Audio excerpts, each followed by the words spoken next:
Welcome to this episode of the Standout Job Seeker podcast presented by JobScan. I'm your host, Sydney Myers. In this episode, I talked to Madeline Mackey. She's a career coach and a career activator, actually. And we talked about how to deal with burnout and the job search. So a lot of people right now are struggling with burnout, either because of the job search, or the job search is because of burnout. They had to quit or let go of their previous job, or just because of life and challenges and problems. And now you have to tackle this huge, big thing of looking for a job, which can be really difficult. So in this conversation, Madeline shared her expertise on how to do that, how to deal with that. Really great conversation. I think you're going to come away from this episode knowing exactly what to do, exactly what your next steps are, exactly how to deal with this. It's about a 35 minute conversation, so I highly encourage you to listen to the whole thing. And Madeline really is an expert on this topic. She's a certified career management coach, a nationally certified online profile expert, a member of the National Resume Writers Association, a member of the National Speakers Association. She's presented in front of corporate, government, nonprofit, and community audiences of all sizes and backgrounds. She is the person you want to talk to about how to approach the job search, how to deal with burnout, how to elevate your career. And so that's what we're going to talk about here.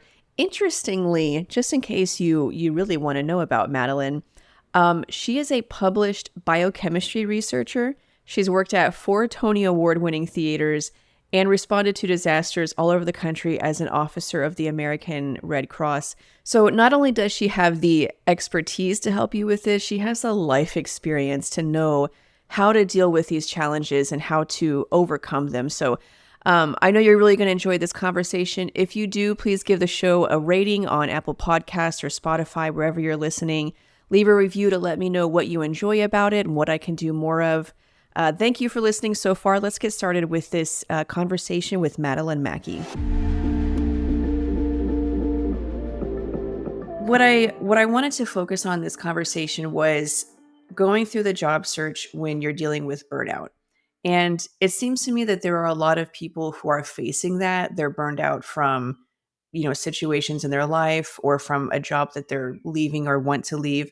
Is that something that you see too, or are there like specific situations that make the job search harder for people?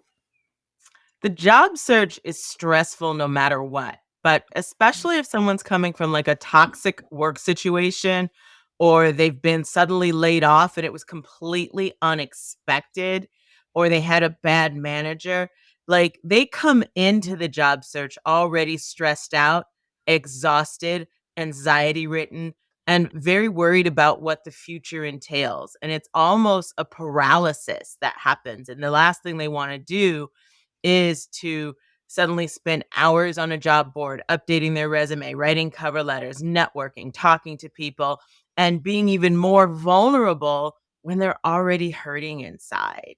So I always, when clients come to me and they're in that kind of headspace, I always say, give yourself some grace and give yourself permission to rest. I know you feel like you don't have time to rest because you have to find a job now. But starting a job search when you're in that mindset of exhaustion and burnout is not healthy for the job search. Like that energy, that negative energy is going to go into your networking and even your resume, because you're not going to want to talk about the last job you had. You're like, you want to hide from it. So I always tell them, hey, take 1 week, just take 1 week, go to bed, eat healthy, do some other things around the house that you've been putting on that's been stressing you out, like clean your space and prep it to get ready. The job search is not going anywhere, I promise you, but you will be much more productive if you can just get yourself and your space kind of in a better mindset. Yeah, I completely agree with that. It made me think of a friend of mine several years ago. It was funny, but it's also so true. She was talking about baking and she was making cupcakes for somebody and she really did not want to make them. And so they came out horribly. And she's like, when you're not baking with love, it just doesn't work. And a lot of things in life are like that. If you're begrudgingly doing it, it's just the quality is not where it needs to be. Exactly. I love that cupcake analogy. I'm going to use Yeah. that. Yeah. So then when people are in that situation, you talked about like taking a week off, and maybe doing things around the house. Is that is that usually enough? Is that all it takes? Or is there more like a strategic decompression process they can go through to get in that right mind space? Some people need to take a month off. Some people need to take 2 months off, but they can't afford that. So, having just a little bit of space is a good place to start. Every person's situation is going to be a little bit different. Once though you have that space, sometimes I advise clients, let's start small, right? Rather than just diving in and saying, I'm going to write my resume, I'm going to write my cover letter, I'm going to do my LinkedIn profile, I'm going to make a job search strategy. Like, that's almost like preparing for a move, right? When you're having to pack up your entire house for a move, it can be so overwhelming. So, I advise to make a list. Make a list of all the things that are pressing on you with regards to a job search or a career transition. Like, some people are like, well, I also have to file for unemployment and my health insurance is going to run out. So I have to figure that out. I want to get into some doctor's appointments. It's summer right now. So kids may be coming out of school and I don't know what I'm going to do with my children for this summer. So by starting by making a list of all the things that I call it the what's keeping you up at night list. That will help us to start get into focus and get into the lane of what all needs to be done. And after making that list, we'll prioritize what's the first thing that has to be done, what's the most urgent. And sometimes the most urgent is has nothing to do with the job search, right? It's like, oh, I need to file for unemployment because if I file for unemployment and I get that money, that takes some of the financial pressure off. Or once I know what's happening with my health insurance, that's one less thing I have to worry about. So again, some starting that job search immediately may not be the right thing for you to do. It might be a couple of other things. So once you get your space cleared, once you get some rest, let's make a list. Let's make a list of all the things that's stressing you out that you're worried about. And then let's prioritize that list. And then we can start tackling things and checking them off one by one by one. Yeah, that makes so much sense. I think like this is the part of the job search that is not that it's not talked about, but a lot of times when you go into like job search help, it's like, well, here's how you write a resume and here's how you do your LinkedIn profile. And like that's what we do at JobScan. But sometimes what makes that hard is not just that I don't know what to say about myself. It's the fact that my kitchen is a mess and I don't feel like cleaning it, and that's taking up 90% of my brain power right now. Right. So, yeah, I like the idea of making the list and kind of like reframing things. I know earlier we were talking about like it might seem like a big task to do networking. Like networking, that sounds like the last thing I want to do right now, but reframing them into maybe simpler or more manageable tasks. That like how can that help with going through that process? Right now, we're ready to step into the job search. You've gotten some rest. You've made a to do list. You've knocked off those urgent things, and you're like, now I'm ready to do the job search. And it all starts with the resume. So, one of the things I recommend is with the resume, start with the easy part. You know your educational background, start with Mm, that, right? That's easy to write. Don't start with that value statement at the top of the resume because that's hard. People are like, I have no idea what to put here. So I say, start in reverse order on the resume. Start with your education. Start with the oldest jobs on your resume because some of those you're going to get to delete and work your way that way because then you're not dealing with the charged job, the job that you just left that's stressing you out. yeah. Let's not do that one first. Let's get into the flow, right? That flow space and saying, oh, wow, I did do some really good work in the past. And that kind of gives you your confidence back of, Yeah. yeah, I was a badass. Look at what I did. Look at how I went from this job to this job to this job. And I worked for some really great companies. And now you can tackle the top part of the resume because you're in the right mindset and you're baking, going back to that cupcake analogy, you're now going to be baking with positivity and you're going to be baking with confidence and maybe even a little hope and joy. And you can write your value statement in your areas of expertise and you can write about your accomplishments for the most recent job. And here's the thing, don't try to do your resume in one sitting.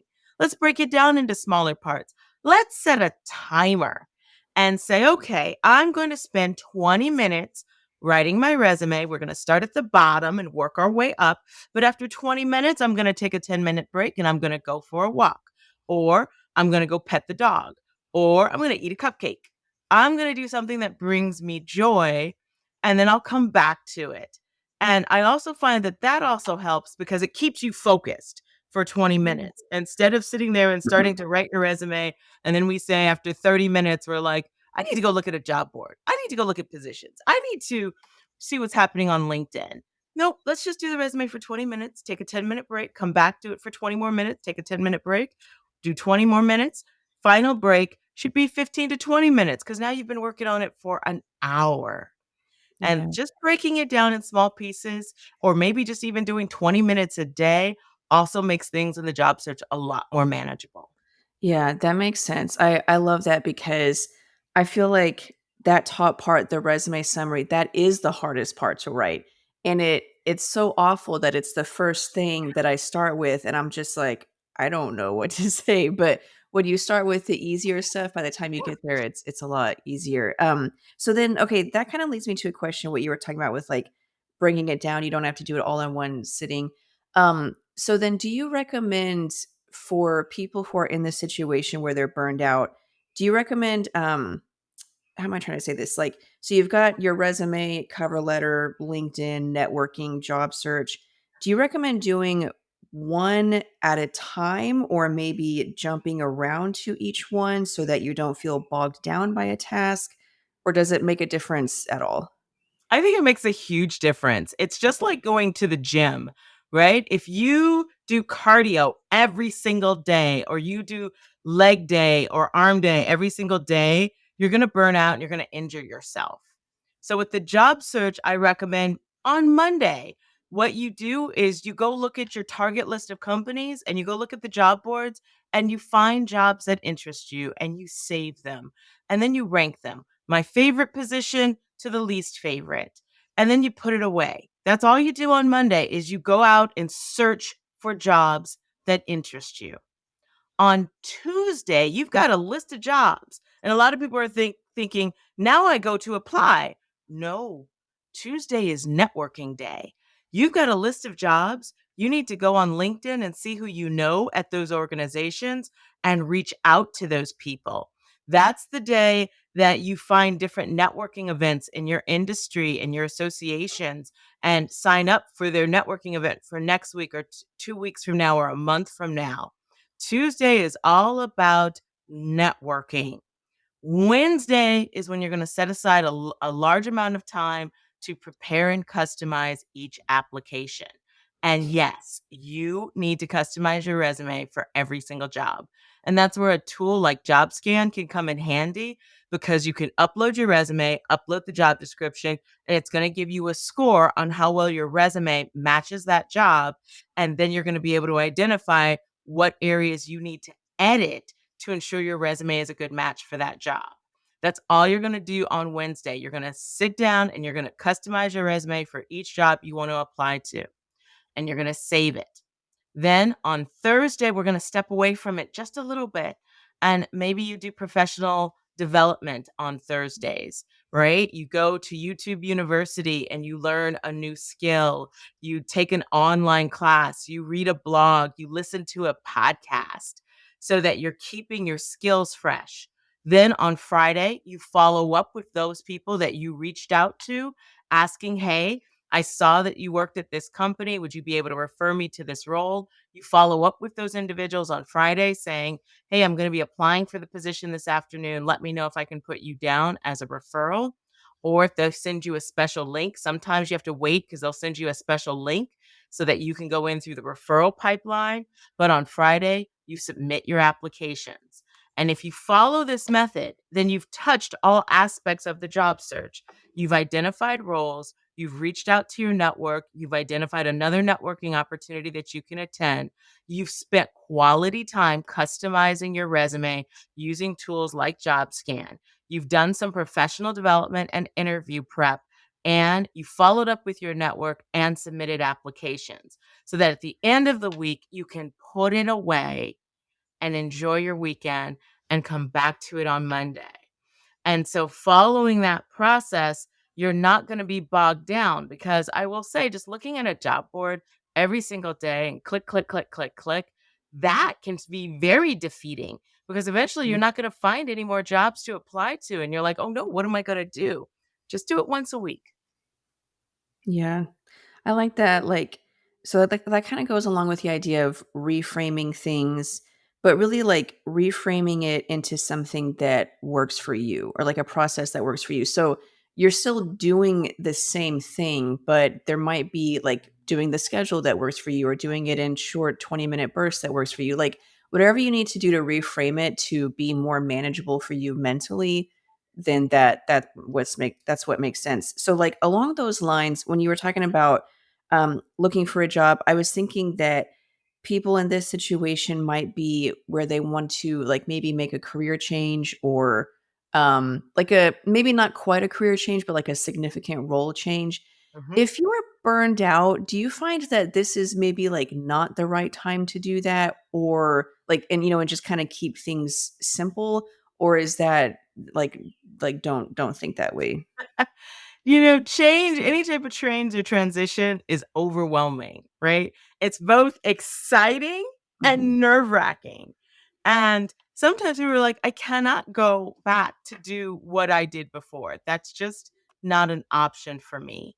So, what I recommend in those situations is first of all, take a breath, and just explore and accept that you don't have to make a decision about the career transition or pursuing what you did before today. You don't have to make that decision. You don't have enough information. The only time you have to make a decision about a job is when you receive an offer. So you can explore career transition. You can apply for jobs from what you've done before. But with that career exploration for that new role, what I would recommend is go out and find one or two jobs that you think this is what I'm looking for. Or perhaps you just search by keywords, right? Don't necessarily Mhm. focus on job titles because companies are making up job titles these days. A project manager or program manager is defined 20 different ways at Yes. 25 different companies, right? Yes. Instead, think about what you like to do. If you're like, I love to train people, I love to train them and mentor people and coach and develop employees. Put those keywords in the search box and let's see what kind of jobs show up with those keywords because we want you to work in your zone of genius. And once you find a one or two positions that you're like, this kind of sounds interesting to me, what I want you to do is print them out or copy and paste them into Microsoft Word or Google Docs because you're going to want to manipulate them. Then you're going to take two highlighters, a yellow highlighter and a green highlighter.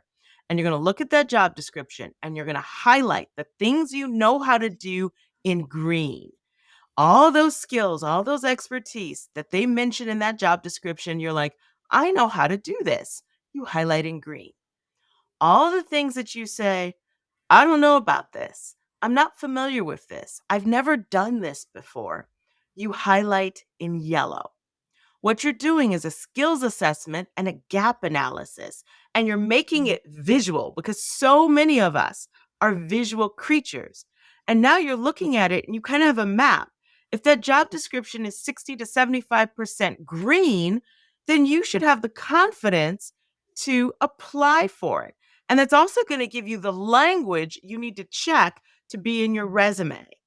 If all those things in yellow, well, that's your professional development plan. So that's where you go and say, okay, what are the things I need to learn or understand so that when I go into an interview, I can talk about them competently? Because sometimes a skill, it doesn't mean going back to school or getting a new degree. It could just be going on YouTube and watching a video on how to do it and be like, oh, I know how to do that, or I can Yeah. do that. I understand what that is. Or it could be something that's internal to the company that's proprietary. And you're not going to be able to learn it independently. They're going to have to train you in it, but they're just informing you this is the tools that we use. So by taking your time, taking a step back, and saying, I don't have to make a decision about a career change right now. Yeah. I need to go explore. I need to go find some information. I need to do a skills assessment and a gap analysis.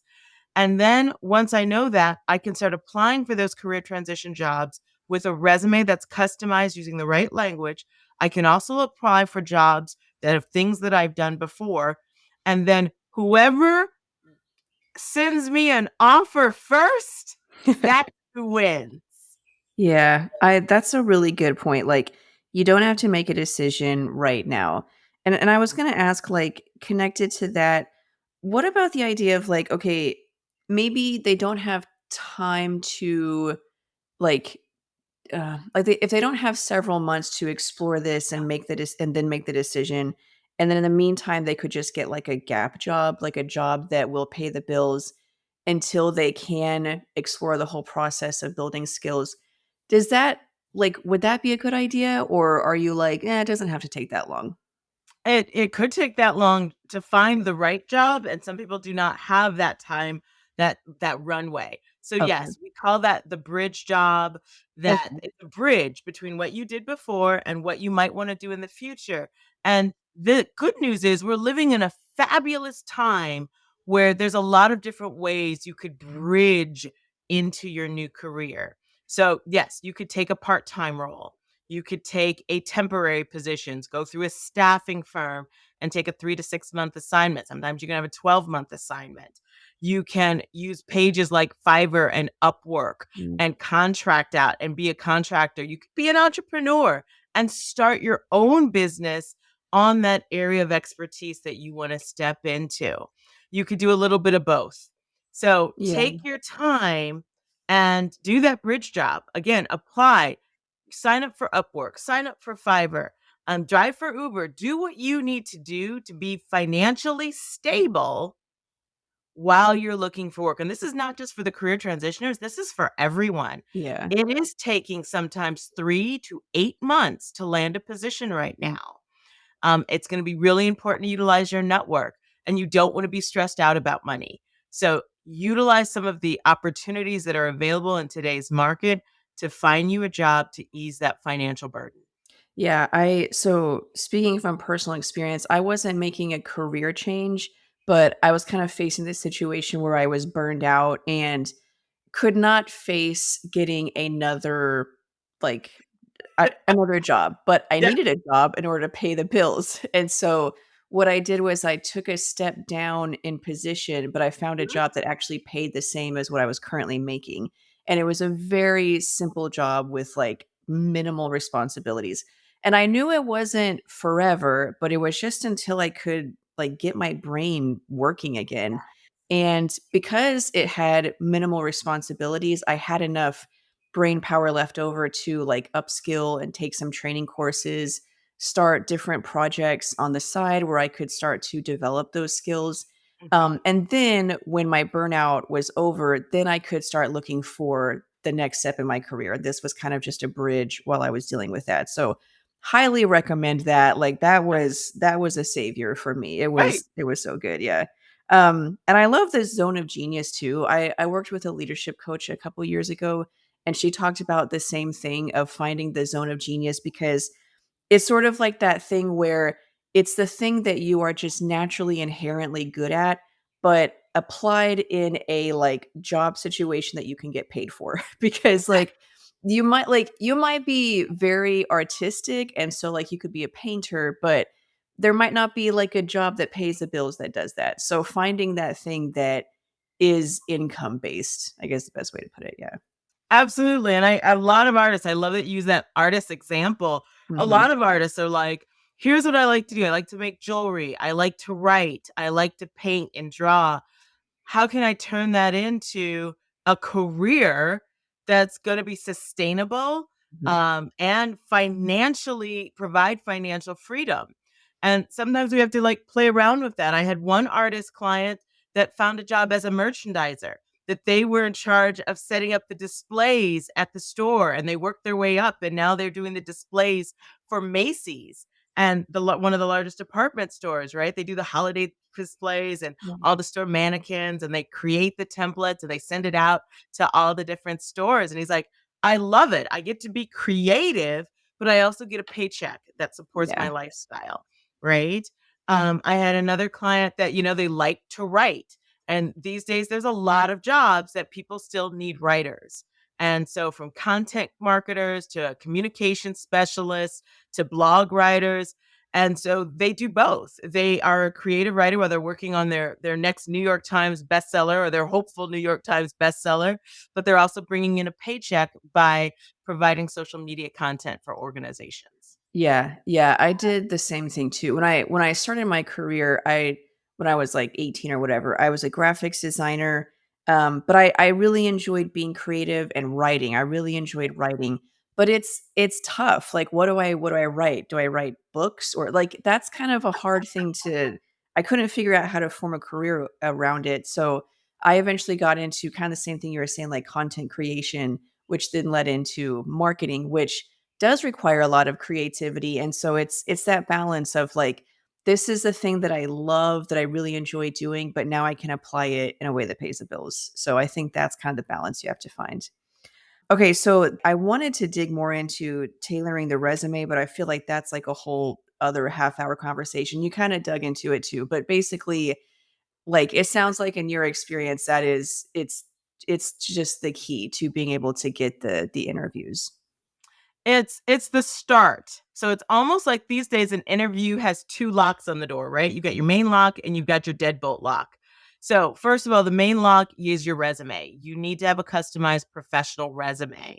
If you're not comfortable with your resume writing skills, definitely find a professional resume writer. You can look through the National Resume Writers Association or the Professional Association of Resume Writers to find an amazing resume writer.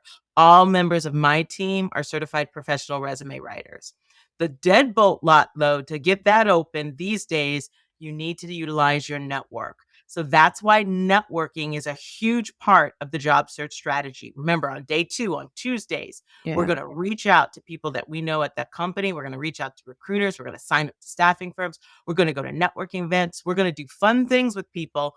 And even going to a book club is an opportunity for networking because they always have you go around the room, introduce yourself, and talk about your favorite book and what do you do. And you're always going to say, even if you're out of work, you are always going to introduce yourself as I am a senior project manager. I'm looking for my next opportunity at a Fortune 500 company, and my favorite book is The Outsiders.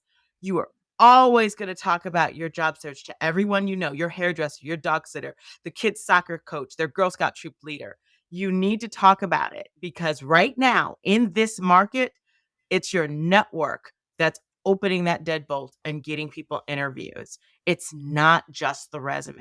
The resume has to back you up in your skill set after your network Mhm. unlocks the door, but you need to utilize your network. So, after listening to this podcast, those are the two things I want you to take away. Number one, break down your job search into smaller bits, including customizing your resume for every role. And number two, you have to utilize your network. Start talking to people and start talking about your job search. Yeah, I that makes so much, and I love the, like, it doesn't mean that you have to, like, do cold outreach on LinkedIn if you're not comfortable, like, go to the networking events at the Chamber of Commerce or something that are sometimes cringy, but, like, anywhere you are, like, you can talk about your job search, and, like, so I assume that means you're not just telling everyone, like, "Hey, I'm looking for a job, do you know who's hiring?" But just more like talking about like your career, like, "Hey, like, yeah, I'm a senior project manager and I worked at these," just kind of in conversation, these are the things that I did. Is that, I mean, is that right? That's the That's assumption I'm making, but is that the best way to do it? that's that's it. One of my Okay. clients got a job from talking to her hairdresser because your hairstylist knows everyone. And Yeah. she's sitting in the chair and putting the cape on, her stylist is putting the Yeah. cape on and is like, "Hey, what have you been up to?" And she says, "Girl, let me tell you. I just got laid off. I'm looking for my next senior event manager position. And so I want a nice haircut to make me feel good. And she goes, wait a minute, you're an event manager? And she's like, yeah. And she's like, hold on. And she picks up her phone. She calls someone and she says, hey, you know, when you were in here today getting your color done and you were telling me you were looking for an event manager for your conference that's in 6 months and your person just quit? Well, I have your new person sitting in the chair with me right now. She's about to get a cut and color too. Here, talk to her. And hands her phone down. It That's was cool. She was like, Madeline, I did what you told me to do, and I talked about it to everyone, and I got a great job. Another one of my Awesome. clients went to Daddy-Daughter Day at the dance studio, right? His daughter was taking ballet, and all the dads were there, and they're sitting in the lobby waiting for their turn to go dance with their daughter, and he's sitting next to someone, and the guy's like, "Well, what do you do for a living?" And he's like, "Oh, I'm a senior product manager." And the guy father goes, "Oh, that's funny. I'm a vice president of product management. Tell me more." And led to an interview, led to a job. Another client was mowing the lawn with his neighbor and got a job lead from that. You need to talk about your job search. It's nothing to be ashamed about. And again, if you phrase it in a way of, I am this and I'm looking for this, it's going to give your network some direction. Because if you say, Mhm. I'm looking for a job, that's too big. We can't Yeah. digest that. But if you say, I'm looking for a job at a healthcare organization, all of a sudden we're going to think about, who do I know in healthcare? I know this person, or this person, and I can help you. Yeah, okay, love that. Okay, this was so great. Like so many practical tips in here. I can't imagine working with you as a coach must be even more helpful. How can people find you and get more of these gems of wisdom? Oh, thank you. So you can find me on LinkedIn. I'm Madeline Mackey, the Career Activator. You can also go to our website, www.activateyourcareerdreams.com, and set up a complimentary consultation so we can talk about how to create, cultivate, and activate your career. Okay, awesome. Thank you for joining. Thank you for sharing this with our listeners. It was great. You are very welcome.